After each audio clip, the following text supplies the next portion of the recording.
To troubleshoot a Toshiba air conditioner that's not cooling, start by powering it down using the remote control or power button, and then unplug it from the electrical outlet.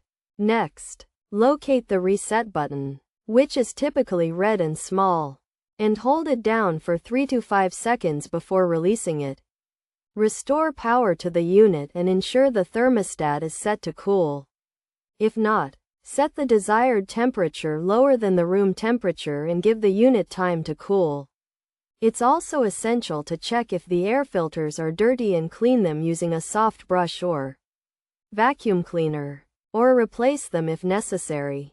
For further assistance, you can visit the manufacturer's website, where you can find troubleshooting guides by entering your model number.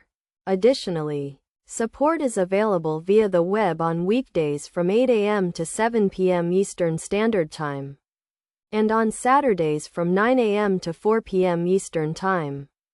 To get help, provide details about your product, including the model, describe the problem, and include your warranty and contact information.